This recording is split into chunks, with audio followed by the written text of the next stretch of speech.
No book is really worth reading. J.R. Miller, Things That Endure. Avoid every kind of evil. 1 Thessalonians 5:22. Much is said in commendation of books, but, as in other matters, there is need for wise discrimination in what one reads. Not all books are worth reading. There are many which are utterly empty of anything that is noble or worthy. One might read them continually all one's life, and yet be no wiser and no better.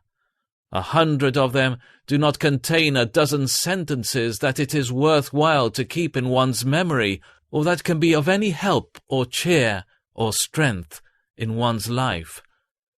Then there are books which are most pernicious in their influence. There are all grades and degrees of evil in this class. Some of them carry a subtle poison in their atmosphere, which is noxious to those who breathe it. We need to keep most careful watch over our heart, so that nothing shall ever tarnish its purity. Any corrupt thought, dallied with even for a moment, leaves a stain upon the mind, which may never be effaced. If we would keep the tender joy of our heart experiences unbroken, we must hold rigid watch over our reading, conscientiously excluding not only whatever is obviously impure, but all in which lurks even a suggestion of evil.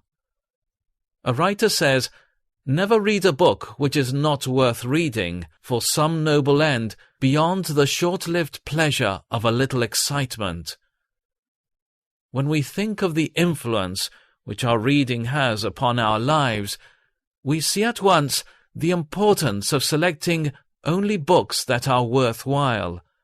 At the best, none of us can read one book in 1,000 of those which are within our reach. Surely, then, this one book ought to be the best in all the 1,000. Every year, a flood of really worthless publications is poured over the country. People go into ecstasies over trivial works which please or excite them for a day, and are then old and forgotten, while books, in every way admirable, are passed by unnoticed. No book is really worth reading which does not either impart valuable knowledge or set before us some ideal of beauty, strength, or nobility of character. There are enough great books to occupy us during all our short and busy years. If we are wise, we will resolutely avoid all but the richest and the best.